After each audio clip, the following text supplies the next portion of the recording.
te suivent, Seigneur, tu les nourris de ta parole, toi le pain de tes invités.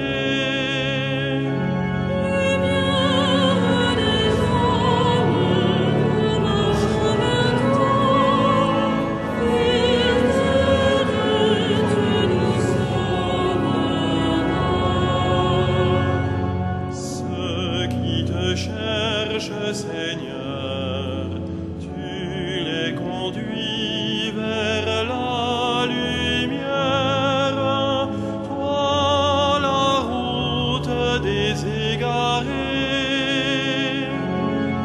Lumière des hommes, nous marchons vers toi, Fils de Dieu, tu nous sauves.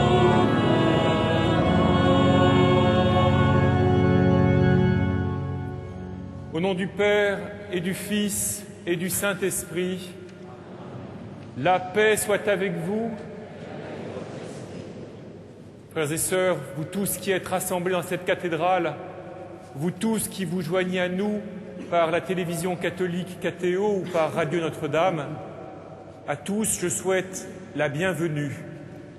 Nous avons aujourd'hui la joie de célébrer les 20 ans de l'aumônerie catholique des Philippins à Paris. Et c'est une grande joie pour moi de présider cette messe, le cardinal 23 étant absent, de retour du synode de Rome pour l'Église d'Afrique. La semaine dernière, j'ai eu la chance d'accompagner les Philippins de France à Lisieux, où la communauté catholique a offert à la basilique et à Sainte-Thérèse une belle mosaïque qui est un beau témoignage de la foi du peuple philippin. Et je suis heureux, vous tous, de vous accueillir dans cette cathédrale ce soir pour cet anniversaire. Nous avons la chance aujourd'hui de bénéficier de la présence de l'archevêque de Cebu, que je salue ici, et puis du père Gilles Apouli, votre aumônier, et de d'autres prêtres philippins qui sont venus l'entourer et vous entourer dans cet anniversaire. Ensemble, frères et sœurs, nous nous tournons vers le Seigneur et nous lui rendons grâce parce qu'il est toujours présent avec nous. Si loin que nous soyons de notre pays, le Seigneur est avec nous et il est chez lui en nous et en lui, nous sommes chez nous. Humblement, frères et sœurs, rendons grâce à Dieu pour ce grand mystère et d'abord ensemble, accueillons sa miséricorde. Je confesse à Dieu Tout-Puissant, je reconnais devant mes frères que j'ai péché en pensée, en parole, par action et par omission. Oui, j'ai vraiment péché. C'est pourquoi je supplie la Vierge Marie, les anges et tous les saints, et vous aussi, mes frères, de prier pour moi le Seigneur notre Dieu. Que Dieu Tout-Puissant nous fasse miséricorde, qu'il nous pardonne nos péchés, nous conduise à la vie éternelle.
Gloria in excelsis Deo.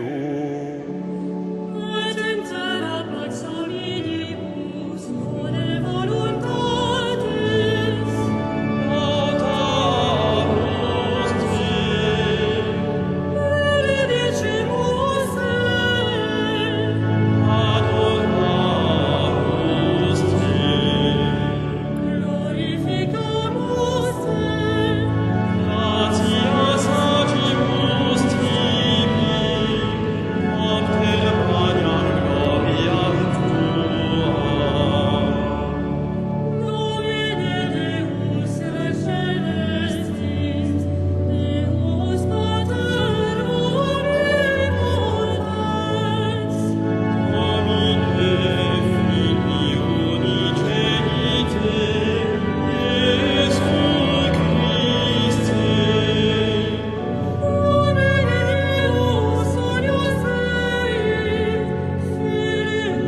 éternel et tout-puissant, augmente en nous la foi, l'espérance et la charité, et pour que nous puissions obtenir ce que tu promets, fais-nous aimer ce que tu commandes.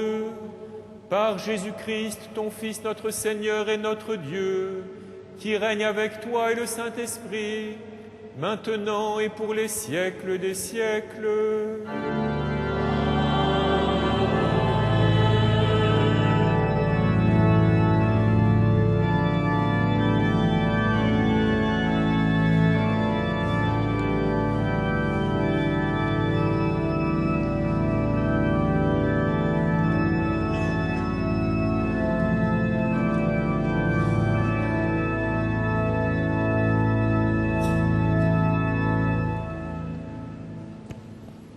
Lecture du livre de Jérémie. Ainsi parle le Seigneur. Poussez des cris de joie pour Jacob, acclamez la première des nations. Faites résonner vos louanges et criez tous, Seigneur, sauve ton peuple, le reste d'Israël. Voici que je les fais revenir du pays du Nord, et que je les rassemble des extrémités du monde. Il y a même parmi eux l'aveugle et le boiteux, la femme enceinte et la jeune accouchée.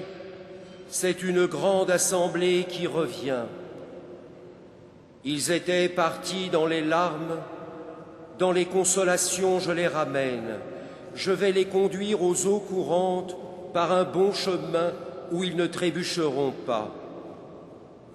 Car je suis un père pour Israël, Ephraïm est mon fils aîné. Parole du Seigneur.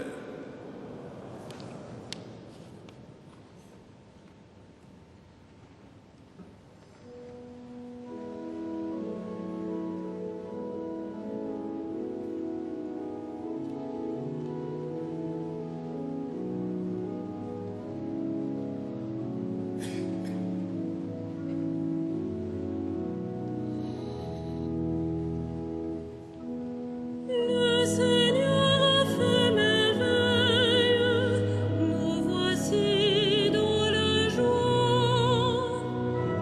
Le Seigneur a fait merveille, nous voici dans la joie. Quand le Seigneur ramena les captifs à Sion, nous étions comme en rêve. Alors notre bouche était pleine de rire, nous poussions des cris de joie. Le Seigneur a fait merveille, nous voici dans la joie.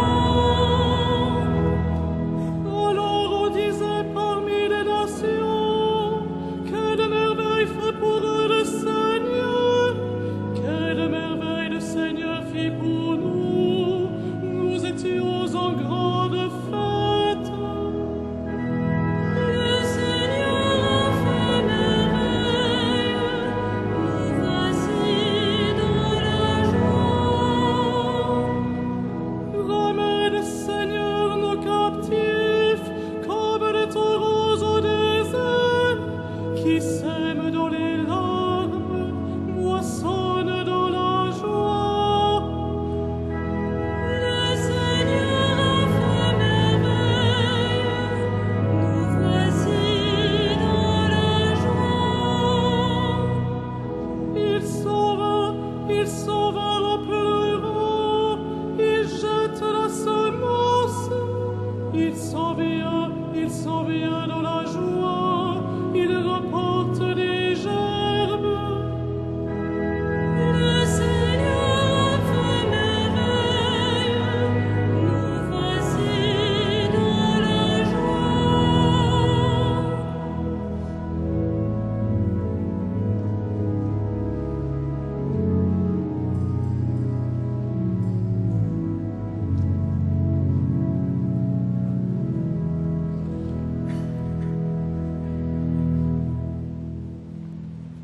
Lecture de la lettre aux Hébreux. Le grand prêtre est toujours pris parmi les hommes et chargé d'intervenir en faveur des hommes dans leur relation avec Dieu. Il doit offrir des dons et des sacrifices pour les péchés. Il est en mesure de comprendre ceux qui pêchent par ignorance ou par égarement, car il est, lui aussi, rempli de faiblesse. Et, à cause de cette faiblesse, il doit offrir des sacrifices pour ses propres péchés comme pour ceux du peuple. On ne s'attribue pas cet honneur à soi-même. On le reçoit par appel de Dieu comme Aaron. Il en est bien ainsi pour le Christ. Quand il est devenu grand prêtre, ce n'est pas lui-même qui s'est donné cette gloire. Il l'a reçu de Dieu, qui lui a dit « Tu es mon Fils, moi, aujourd'hui, je t'ai engendré », et qui déclare dans un autre psaume « Tu es prêtre pour toujours, selon le sacerdoce de Melchisédek ». Parole du Seigneur.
Le Seigneur soit avec vous. Et avec votre esprit.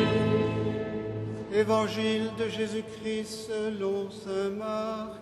Gloire à toi, Seigneur.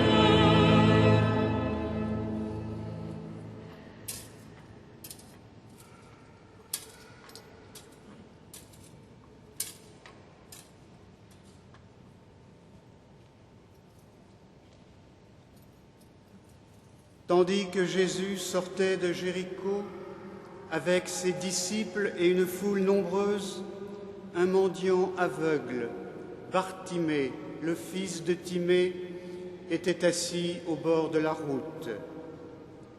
Apprenant que c'était Jésus de Nazareth, il se mit à crier « Jésus, fils de David, aie pitié de moi !» Beaucoup de gens l'interpellaient vivement pour le faire taire, mais il criait de plus belle « Fils de David, aie pitié de moi !» Jésus s'arrête et dit « Appelez-le ». On appelle donc l'aveugle et on lui dit « Confiance, lève-toi, il t'appelle ». L'aveugle jeta son manteau, bondit et courut vers Jésus. Jésus lui dit « Que veux-tu que je fasse pour toi ?» « Rabouni, que je vois. » Et Jésus lui dit « Va, ta foi t'a sauvé. » Aussitôt, l'homme se mit à voir et il suivait Jésus sur la route. Acclamons la parole de Dieu. Louange à toi, Seigneur Jésus.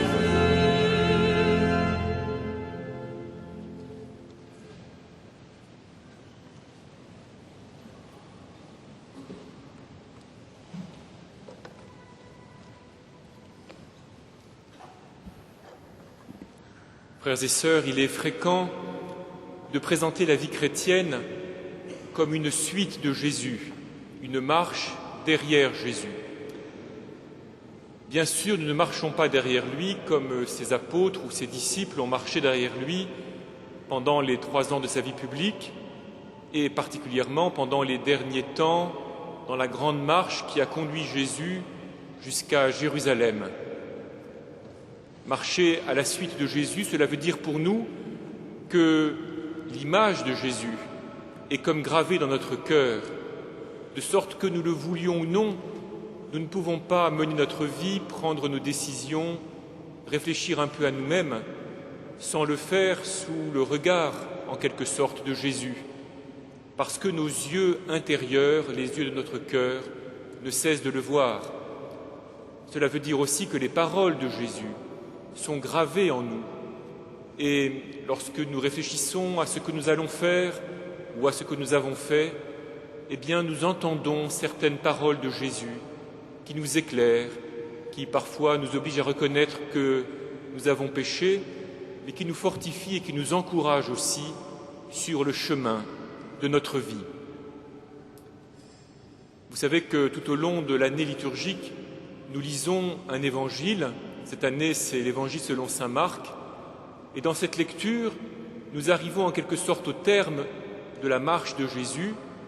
Cet épisode de la rencontre de l'aveugle à la sortie de Jéricho se situe juste avant l'ultime traversée du désert de Juda qui va amener Jésus à Jérusalem pour l'entrée glorieuse dans la ville sainte, mais aussi pour sa passion. Les disciples, depuis quelque temps, suivent Jésus, mais ils sont, nous dit saint Marc, stupéfaits et effrayés, parce que Jésus, depuis quelque temps, leur annonce sa passion et qu'ils ne comprennent pas comment il est possible que le Messie d'Israël, celui qui porte toutes les bénédictions de Dieu pour son peuple, puisse ainsi subir le rejet et même la mort, ce qui paraît être l'échec, ce qui paraîtrait être l'échec de sa vie et de sa mission. Les disciples ne comprennent pas, et pourtant Jésus les entraîne à sa suite, marchant devant eux. La rencontre de l'aveugle et sa guérison à la sortie de Jéricho est comme une sorte de don, de signe, de gage d'espérance que Jésus donne à ses disciples juste avant la semaine de sa passion. Il leur donne, en guérissant cet aveugle, en quelque sorte la promesse que eux qui ne voient pas très bien ce que Jésus fait, qui ne comprennent plus très bien ce que Dieu fait pour son Messie, Jésus leur donne la promesse qu'un jour ils verront, un jour ils comprendront. Et nous aussi, frères et sœurs, il faut bien le reconnaître, dans nos vies, il y a des moments différents. Parfois, tout nous paraît clair et lumineux, et nous suivons Jésus avec joie et avec une sorte de facilité. Ces commandements nous paraissent une source de liberté et nous les accomplissons avec bonheur. Et puis parfois, il arrive que nous soyons comme dans les ténèbres. Nous avons peur de ce qu'il y a devant nous. Nous sommes inquiets à cause de l'avenir, de ces difficultés. Nous avons peur de manquer du nécessaire, ou bien parfois la maladie ou l'approche de la mort de nous-mêmes, ou bien d'un proche, viennent nous troubler. Parfois aussi, nous sommes inquiétés par certains combats intérieurs que nous avons à mener, certaines décisions difficiles auxquelles notre foi nous conduit ou nous contraint, et nous ne voyons plus très bien sur quel chemin de vie Jésus nous conduit. Eh bien, Bartimée, le fils de Timée, l'aveugle, mendiant à la sortie de Jéricho, nous est donné comme un frère pour que nous ayons de l'espérance. Il crie sur le bord du chemin et Jésus entend son cri et Jésus lui donne la vue. Et nous, frères et sœurs, parfois nous sommes aussi un peu comme cela, sur le bord du chemin, sans plus très bien comprendre comment Jésus nous conduit et où il nous mène. Mais si nous crions vers lui, nous avons l'assurance que le Seigneur nous entend et qu'un jour, il nous donnera de voir et de comprendre et d'entrer joyeusement et librement dans ce vers quoi il nous a conduits. Qu'est-ce que cet aveugle, Bartimée, cet aveugle guéri, qu'est-ce qu'il va voir maintenant que, les yeux ouverts, il marche derrière Jésus? Il va sans doute entrer dans Jérusalem, derrière le Seigneur, et voir la foule qui l'acclame avec les palmes. Il va voir combien cette gloire de Jésus est passagère, comment la foule, très vite, entraînée par ses chefs, va se retourner et rejeter Jésus, crier « Crucifie-le » devant Pilate. Il va voir Jésus mort, et verra-t-il Jésus ressuscité. Ainsi en va-t-il de nous, frères et sœurs.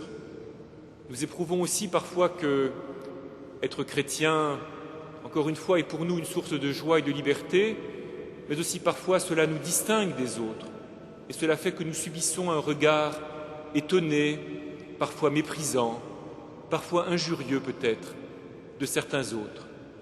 Nous voyons bien Jésus avec nos yeux de chair, nous voyons bien Jésus crucifié, mais est-ce que nous sommes capables de le voir ressuscité?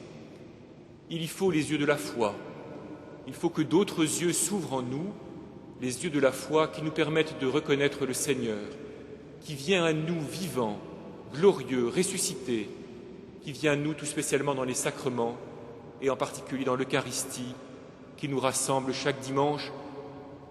Il faut les yeux de la foi pour voir comment le Seigneur ressuscité vient à nous, à notre rencontre, dans les joies et dans les épreuves de nos vies, comment il nous soutient, il nous fortifie dans les moments difficiles de notre existence, alors même que sa présence nous paraît invisible, impalpable, et que parfois nous en doutons. Encore une fois, Bartimée l'aveugle est notre frère. Il faut que nous osions tout simplement crier vers Jésus, « Jésus, fils de David, aie pitié de moi ». Il faut que nous osions pousser ce cri lorsque dans notre vie nous ne voyons plus que le combat et nous ne voyons pas la liberté qui nous est donnée, lorsque nous sommes inquiets pour l'avenir parce que nous sommes, par exemple, comme c'est le cas pour vous, chers frères et sœurs philippins, loin de notre pays, de nos familles, de nos amis, il nous faut entendre l'assurance que nous donne l'aveugle Bartimée, que le Seigneur entend notre cri et qu'un jour, il nous appellera. Alors peut-être pouvons-nous connaître des moments de doute ou d'inquiétude en nous disant « mais qui suis-je ? Qui suis-je pour que le Seigneur, en fait, s'intéresse à moi ?» Alors l'Épître aux Hébreux que nous avons entendu me semble nous donner quelques éléments d'espérance. Il nous est dit que personne ne choisit d'être grand prêtre et que Jésus lui-même a reçu cela comme une mission de Dieu son Père. Cela doit nous rassurer. Jésus ne vient pas pour faire sa volonté. Jésus n'est pas venu pour choisir quelques hommes comme cela pour être ses disciples.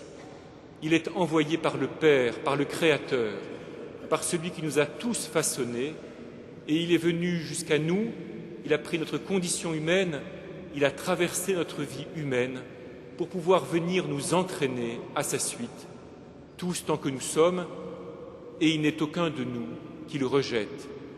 Jésus ne vient pas pour faire sa propre gloire, il ne vient pas pour se bâtir un royaume ou pour se trouver des disciples, il vient pour nous sauver, tous tant que nous sommes, qui avons été créés par Dieu et qui sommes appelés par lui à la vie éternelle.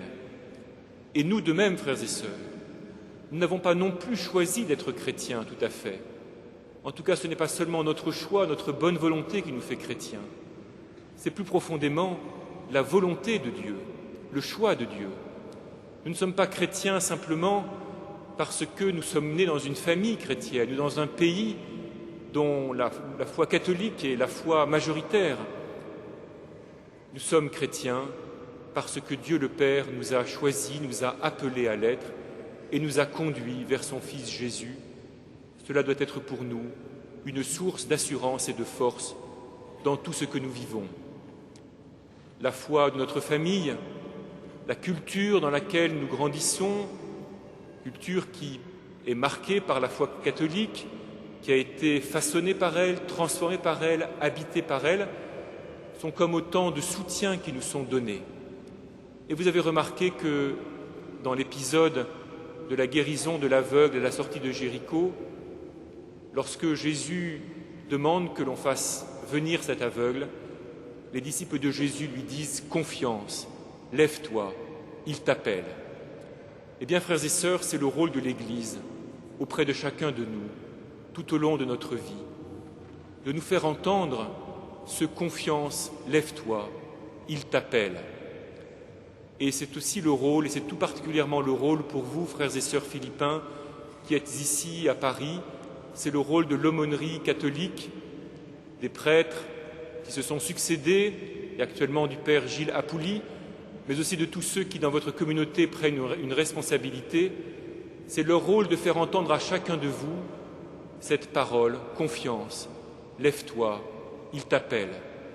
Même si tu traverses une période difficile, même si tu ne vois pas très bien comment le Seigneur s'occupe de toi, même si tu ne vois pas très bien où le chemin de la vie te conduit, eh bien, des frères et des sœurs t'entourent, qui t'assurent que le Seigneur tourne son regard vers toi, que le Seigneur s'intéresse à toi et que le Seigneur un jour t'appellera pour te demander « Que veux-tu que je fasse pour toi ?» Alors, frères et sœurs, nous tous qui sommes ici rassemblés dans cette cathédrale, comme tous ceux qui s'unissent à notre prière aujourd'hui, nous devons nous préparer à répondre un jour à cette parole du Seigneur. Que veux-tu que je fasse pour toi ? Quoi que nous traversions comme période de notre vie, que nous soyons dans la joie ou dans la peine, dans la lumière ou dans le brouillard, le Seigneur ne nous oublie pas. Son Église nous entoure pour nous dire de lui faire confiance et d'avancer malgré tout. Et nous-mêmes, nous pouvons aussi entraîner nos frères, les encourager, les soutenir pour qu'ils marchent vers la lumière. Le Seigneur Jésus veut nous faire entendre cette parole. Va, ta foi t'a sauvé. Amen.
Credo in unum Deum, Patrem omnipotentem, Factorem Caeli et terrae, visibilium omnium et invisibilium,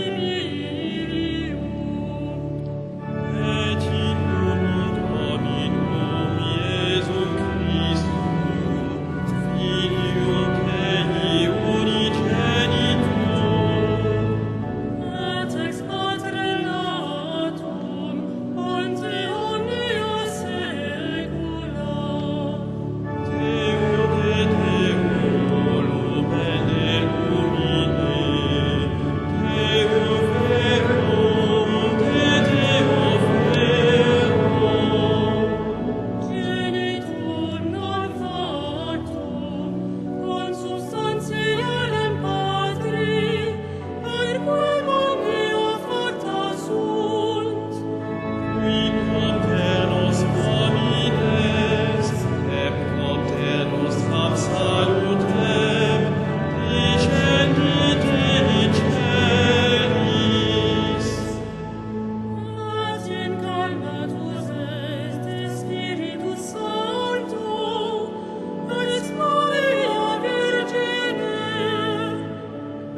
Avec l'aumônerie des Philippins à Paris, faisons monter vers Dieu, frères et sœurs, notre prière, notre supplication pour nous-mêmes et pour le monde entier.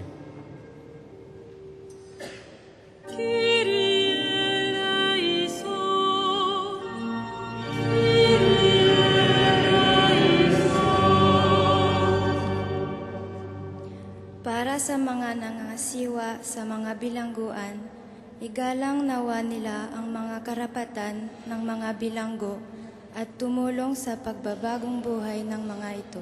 Manalangin tayo sa Panginoon.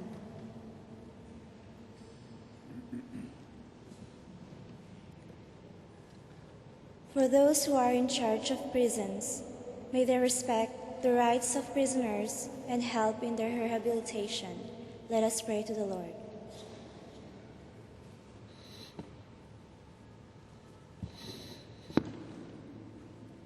Pour ceux qui s'occupent des prisons, qu'ils respectent les droits des prisonniers et qu'ils les aident dans leur réinsertion dans la société, prions le Seigneur.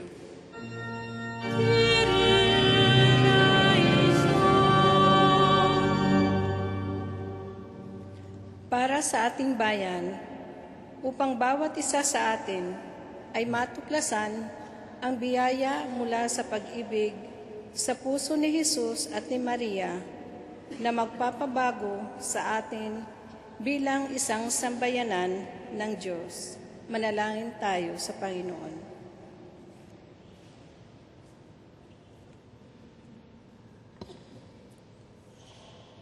For our country, may each one rediscover the grace coming from the love in the heart of Jesus and Mary that will transform us into a country of God's people. Let us pray to the Lord. Pour notre pays, que chacun de nous redécouvre la grâce venant de l'amour dans le cœur de Jésus et Marie, qui nous transformera comme un peuple de Dieu. Prions le Seigneur.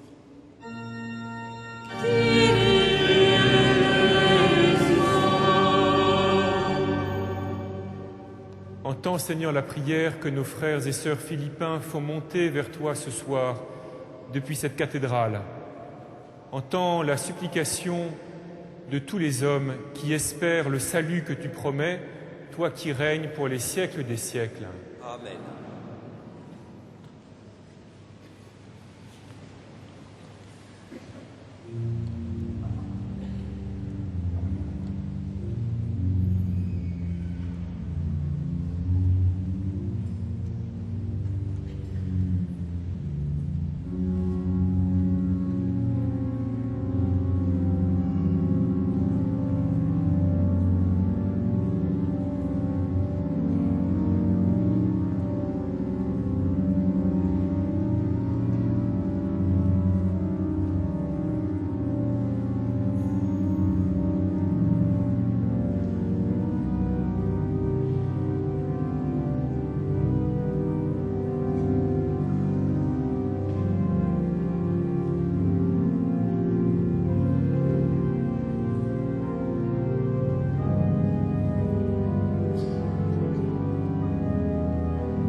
Prions ensemble au moment d'offrir le sacrifice de toute l'Église. Regarde les présents déposés devant toi, Seigneur notre Dieu. Permets que notre célébration contribue d'abord à ta gloire par Jésus le Christ, notre Seigneur.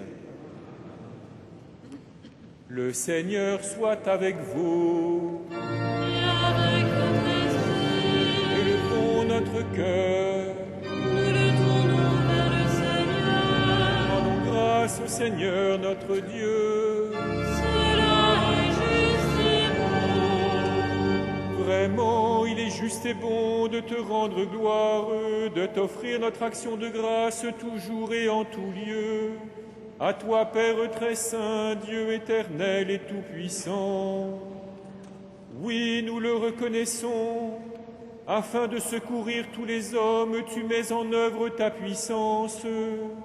Et tu te sers de notre condition mortelle pour nous affranchir de la mort. Ainsi, notre existence périssable devient un passage vers le salut par le Christ notre Seigneur.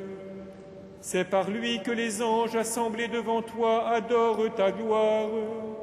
À leur hymne de louange, laisse-nous joindre nos voix pour chanter et proclamer.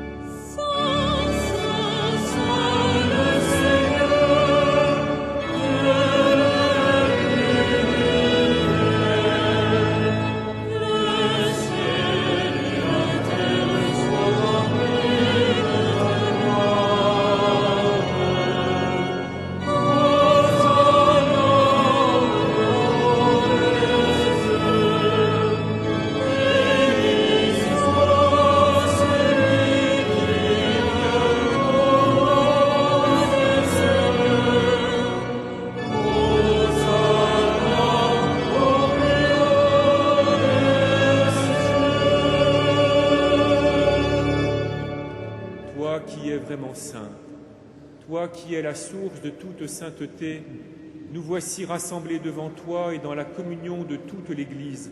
En ce premier jour de la semaine, nous célébrons le jour où le Christ est ressuscité d'entre les morts. Par lui que tu as élevé à ta droite, Dieu notre Père, nous te prions. Sanctifie ces offrandes en répandant sur elles ton esprit, qu'elles deviennent pour nous le corps et le sang de Jésus, le Christ, notre Seigneur.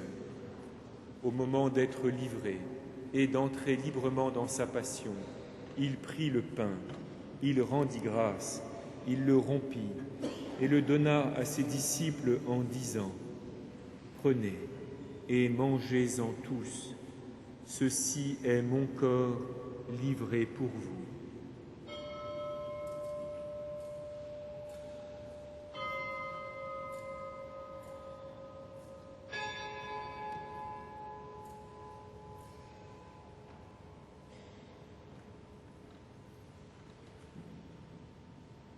De même, à la fin du repas, il prit la coupe.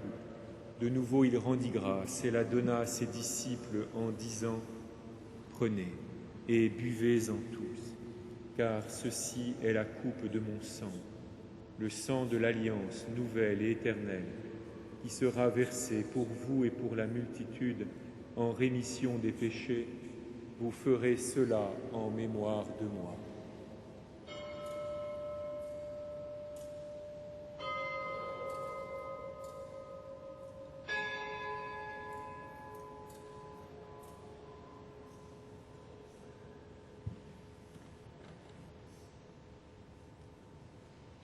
Il est grand le mystère de la foi.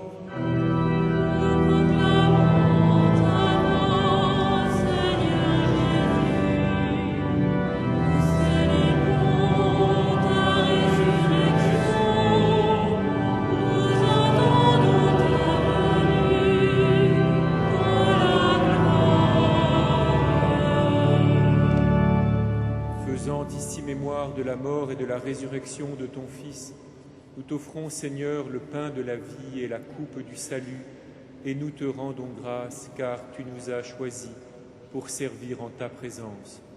Humblement, nous te demandons qu'en ayant part au corps et au sang du Christ, nous soyons rassemblés par l'Esprit Saint en un seul corps.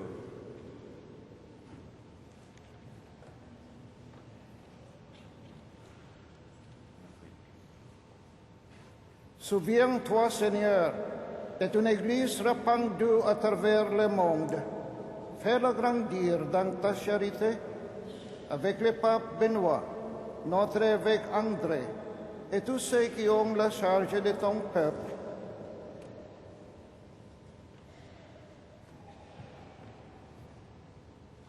Souviens-toi aussi de nos frères qui se sont endormis dans l'espérance de la résurrection et de tous les hommes qui ont quitté cette vie. Reçois-les dans ta lumière auprès de toi.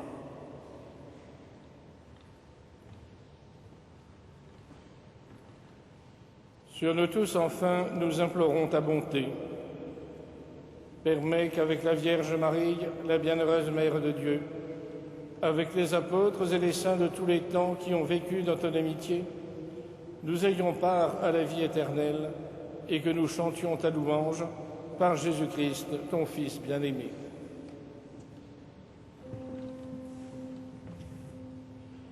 Par lui, avec lui et en lui.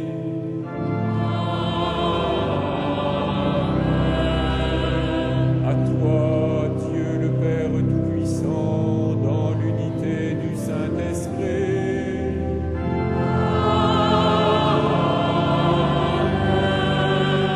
Tout honneur et toute gloire pour les siècles des siècles.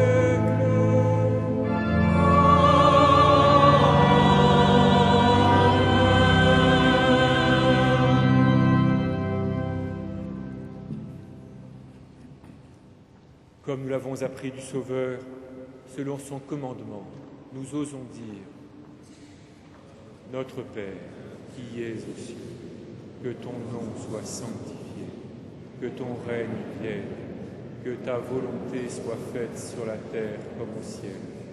Donne-nous aujourd'hui notre pain de ce jour.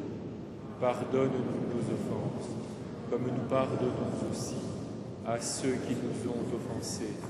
Et ne nous soumets pas à la tentation, mais délivre-nous du mal. Délivre-nous de tout mal, Seigneur, et donne la paix à notre temps. Par ta miséricorde, libère-nous du péché, rassure-nous devant les épreuves, en cette vie où nous espérons le bonheur que tu promets et l'avènement de Jésus-Christ, notre Sauveur.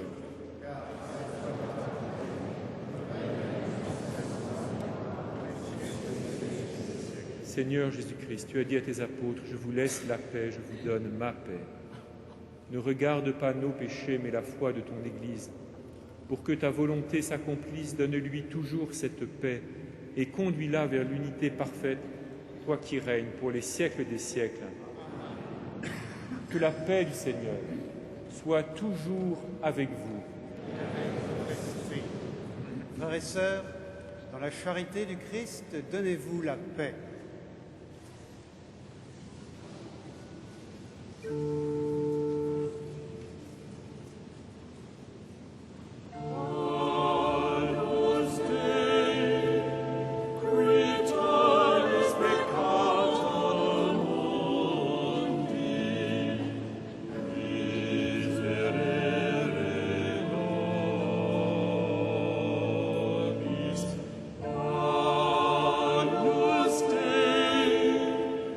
Return is peccator.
Heureux les invités au repas du Seigneur. Voici l'agneau de Dieu qui enlève le péché du monde.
Frères et sœurs bien-aimés, c'est sur ces merveilleux chants de cette belle chorale philippine qui me rappelle tant l'accueil si chaleureux que nous avons reçu pour les Journées mondiales de la jeunesse à Manille.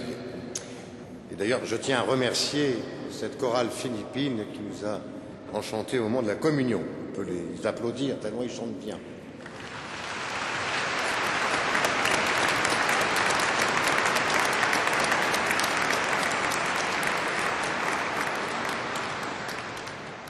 Je n'oublie pas non plus de remercier nos artistes habituels, aussi bien au grand orgue que l'orgue de chœur que la maîtrise Notre-Dame de Paris, qui anime quotidiennement et chaque dimanche nos célébrations. D'autre part, vous avez dans les feuilles les horaires pour la semaine qui vient. Je détache simplement l'invitation qui vous est faite pour jeudi 29 octobre, à l'issue de la messe pour l'adoration du Saint-Sacrement. Vous avez aussi les horaires de samedi et de dimanche prochain, ce sera le 31 octobre et le dimanche 1er novembre. Bien sûr un dimanche, mais surtout la solennité de tous les saints, la solennité de la Toussaint, comme l'on dit. Les heures des messes et des offices sont portées sur votre feuille.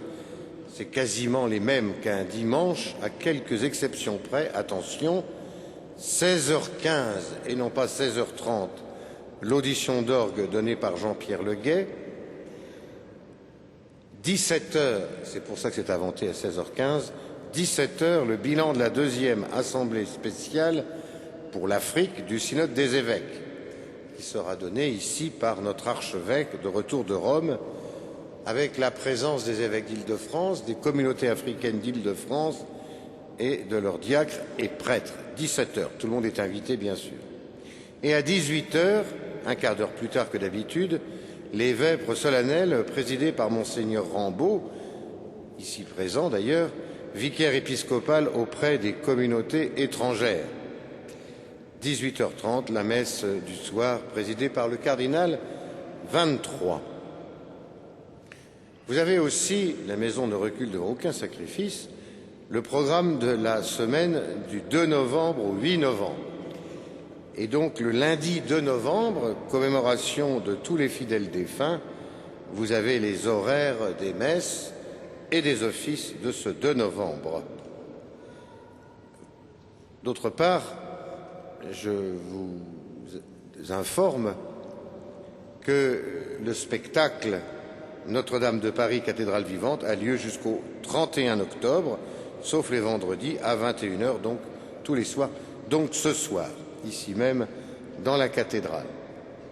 Et puis vous pourrez trouver dans les jours qui viennent, à l'accueil ou à la boutique, le livre de notre archevêque qui s'appelle Évêques, prêtres et diacres, dont le pape parle ici, dans un télégramme envoyé au canal 23. Vous pourrez le trouver donc pour le lire. Il est très bien fait.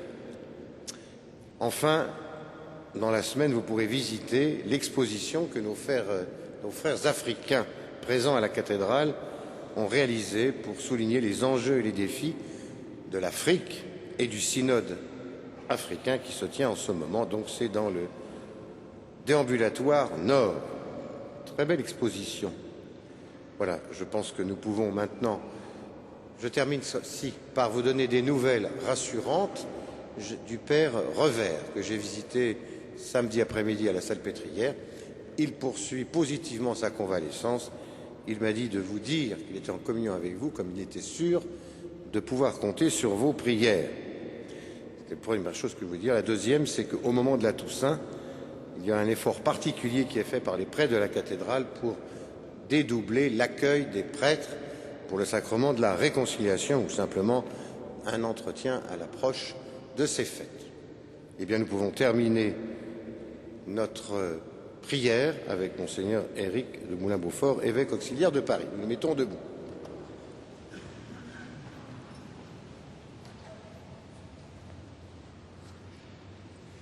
J'ai oublié de donner la parole au Père Gilles, qui a quelques mots. Père Gilles, c'est l'aumônier de la communauté philippine, quelques mots à nous dire.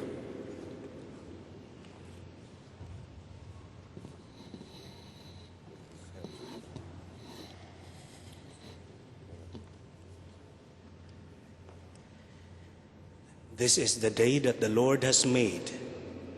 We rejoice and be glad in it. Au nom de la communauté catholique philippine à Paris, je voudrais remercier Monseigneur Eric de Moulin-Beaufort et tous les prêtres pour présider et concélébrer la messe pour nous aujourd'hui. Sana po mga kababayan, sa nakalipas na 20 years, marami po tayong mga biyaya na natanggap sa Diyos. Sana po magdala ito sa atin ng pagmamahal at pagkakaisa sa bawat Pilipino. Merci à tous et d'être venus.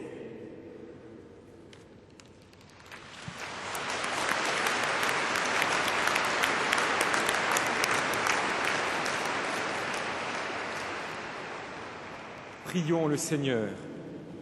Que tes sacrements, Seigneur, achèvent de produire en nous ce qu'ils signifient, afin que nous entrions un jour en pleine possession du mystère que nous célébrons dans ces rites, par Jésus le Christ, notre Seigneur.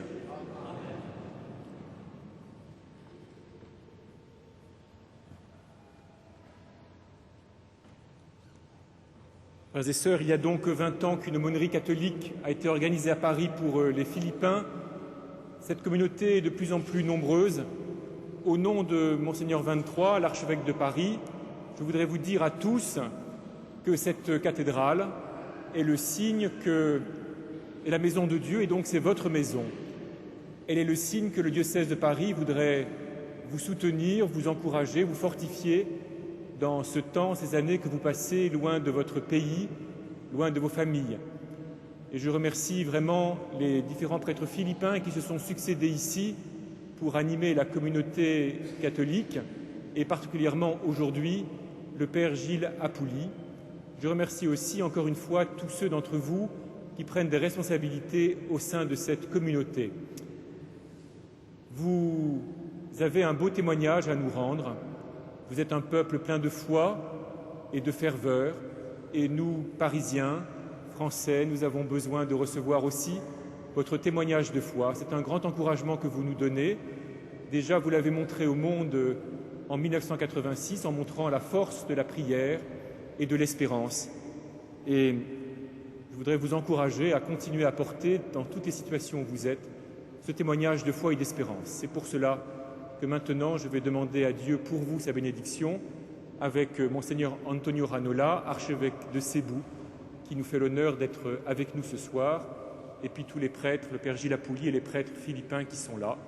Il y a aussi quelques prêtres américains et un prêtre de Reims. Le Seigneur soit avec vous. Que le nom du Seigneur soit béni. Notre secours est dans le nom du Seigneur, et que Dieu Tout-Puissant vous bénisse, le Père, le Fils et le Saint-Esprit. Allez dans la paix du Christ. Nous rendons grâce à Dieu et nous confions à la Vierge Marie. Salve Regina, Mater misericordiae,